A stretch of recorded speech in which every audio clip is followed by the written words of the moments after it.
Selamat pagi adik-adik. Kega Warrior, let's go. Anak Indonesia ceria, sehat, kuat. Hahaha.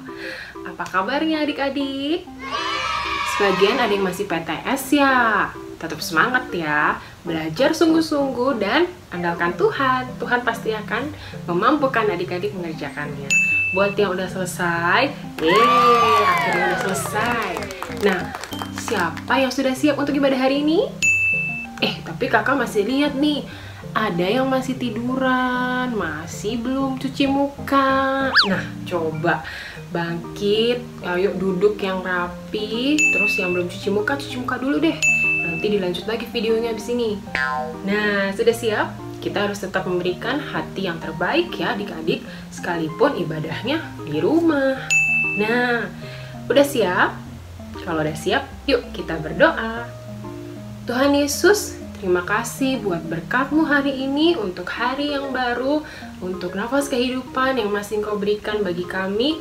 Kami bersyukur Tuhan, biarlah pagi hari ini kami bisa sungguh-sungguh untuk beribadah, sekalipun dari rumah masing-masing. Biarlah Engkau yang memberikan kami hikmat, Roh Kudus-Mu yang membantu kami untuk mengerti firman hari ini, dan kami mau antusias untuk meresponi firman hari ini. Terima kasih Tuhan, hanya di dalam nama Yesus kami berdoa. Amin. Siapa yang sudah siap untuk memuji Tuhan? Yuk, sama-sama kita bangkit berdiri. Adik-adik, mari kita menyanyikan pujian ini dengan penuh sukacita. Yesus cinta semua anak di dunia.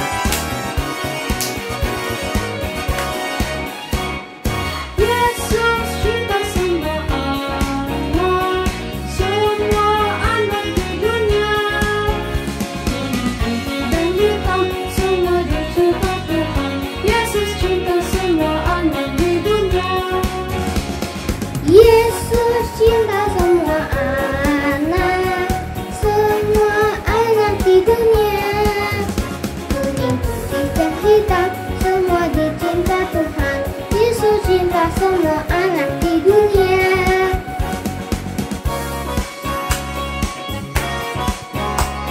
Sekali lagi kita menyanyikan pujian ini.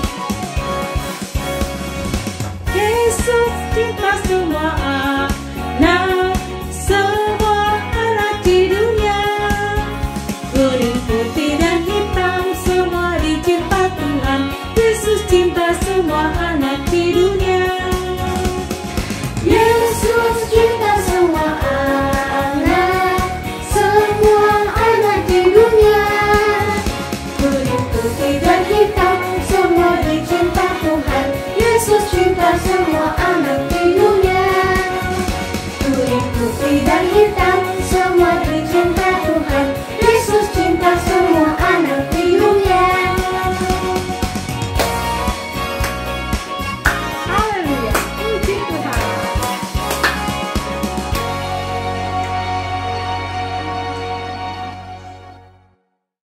Halo adik-adik, berjumpa kembali dengan Kak Jessi pada ibadah Kega pagi hari ini. Kakak harap adik-adik dalam keadaan sehat dan tetap setia dalam beribadah. Adik-adik masih ingat nggak pengajaran minggu lalu?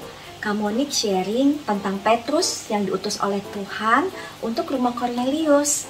Akhirnya Kornelius beserta seisi rumahnya menjadi percaya kepada Tuhan dan bertobat serta dibaptis. Luar biasa ya adik-adik, bayangkan kalau Petrus tidak taat saat itu, pasti Kornelius belum kenal Tuhan. Dan adik-adik tahu nggak, kakak baca dalam sejarah bahwa Kornelius adalah orang pertama yang bukan orang Israel yang menjadi percaya kepada Tuhan. Nah adik-adik, sekarang kakak akan bercerita tentang Paulus. Dia adalah salah satu tokoh di Alkitab yang menurut kakak luar biasa. Dan dia juga adalah salah satu tokoh favorit kakak ya. Tentu adik-adik sering mendengar cerita tentang Paulus ya. Buat adik-adik tidak asing lagi. Tapi gak apa-apa ya, kakak akan cerita sedikit siapa sih Paulus itu. Paulus itu tadinya bernama Saulus. Dia adalah keturunan Yahudi juga ya. Dia adalah keturunan dari suku Benyamin adik-adik ya. Dan Paulus itu di bawah pengaruh kepemimpinan Gamaliel ya adik-adik. Jadi dari mudanya Paulus itu sudah mengerti Taurat dan dia adalah orang Farisi. Jadi untuk pengajaran, untuk kitab Taurat, wah Paulus nomor 1 lah adik-adik ya. Tetapi sayangnya Paulus tidak percaya kepada Tuhan Yesus. Dan Paulus membenci orang-orang Kristen. Sehingga adik-adik tahu nggak? Saat itu orang-orang Kristen sering disiksa dan mereka dimasukkan ke penjara oleh Paulus. Tetapi Tuhan mengasihi Paulus. Lalu Tuhan memanggil Paulus walaupun dengan cara yang awalnya tidak mengenakan ya. Dia dibuat buta dulu oleh Tuhan. Tapi setelah itu ketika Tuhan memanggil Paulus, Paulus menjadi percaya dan bertobat ya kepada Tuhan. Dan lalu Tuhan juga mencelikkan matanya kembali sehingga Paulus bisa melihat. Paulus itu juga adik-adik luar biasa, dia menulis banyak surat di dalam Alkitab seperti surat Korintus, Kolose, Kisah Para Rasul ya adik-adik ya. Tentu adik-adik tahulah di Perjanjian Baru seperti itu ya. Jadi Paulus yang awalnya bernama Saulus dipakai Tuhan untuk menyatakan kasih Tuhan yang luar biasa kepada seluruh dunia. Saulus memiliki peranan yang penting di dalam penyebaran agama Kristen di seluruh dunia saat itu adik-adik ya. Dan bahkan menurut sejarah, Paulus adalah orang pertama yang menyebarkan Injil di luar daripada bangsa Israel. Dan adik-adik ingat nggak? Kira-kira berapa bulan yang lalu kakak pernah sharing tentang pelayanan Paulus juga adik-adik ya. Salah satunya ke Tesalonika. Nah, Tesalonika itu adalah di mana jemaat pertama-tama yang percaya kepada Tuhan ya, dan gereja pertama-tama yang dibentuk oleh Paulus di luar bangsa Israel. Jadi Paulus adalah seorang pemimpin yang memiliki pengaruh yang sangat besar. Banyak orang mengikuti Paulus dengan sukarela karena melihat daripada keteladanan Paulus. Paulus dari suratnya dari 1 Korintus 11 ayat 1 berkata, "Jadilah pengikutku sama seperti aku mengikuti Kristus." Luar biasa sekali firman Tuhan saat itu ya adik-adik ya. Paulus memiliki sifat yang luar biasa sebagai seorang pemimpin. Dia berani, dia bisa menguasai diri, dia adalah orang yang setia, dia adalah orang yang penuh kasih adik-adik. Dia memiliki sifat yang ideal untuk seorang pemimpin.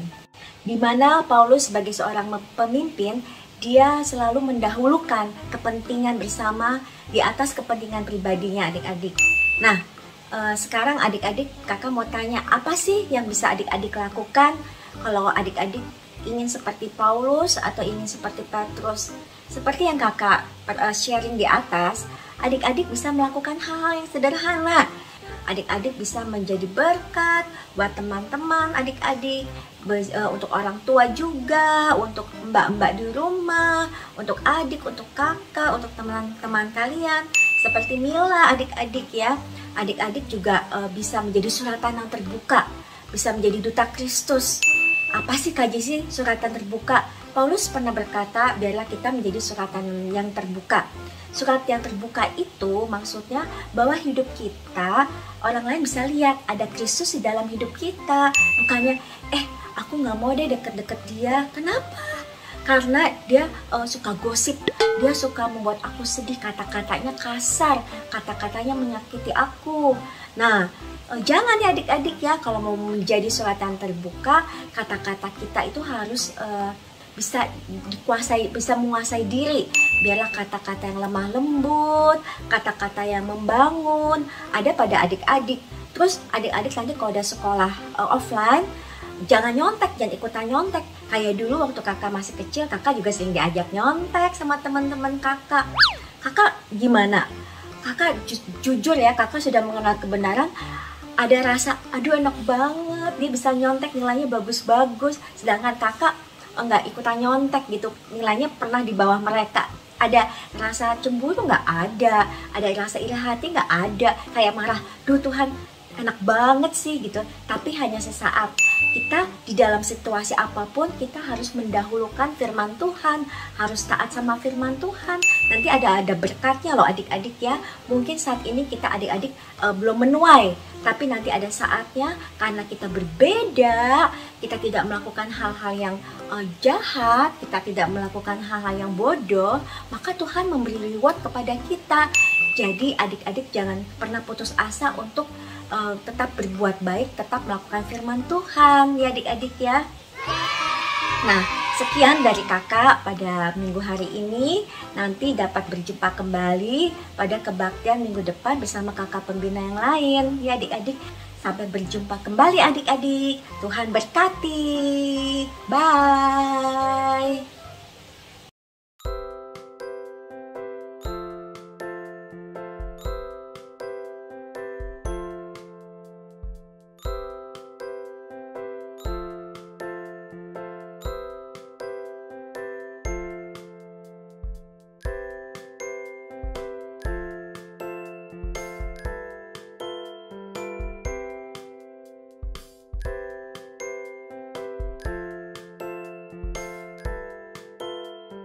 Wow, hebat banget ya Tuhan kita. Seorang Paulus yang tadinya menyiksa orang-orang yang percaya Tuhan Yesus, tapi karena Tuhan juga sayang sama Paulus, akhirnya Tuhan mengubahkan Paulus.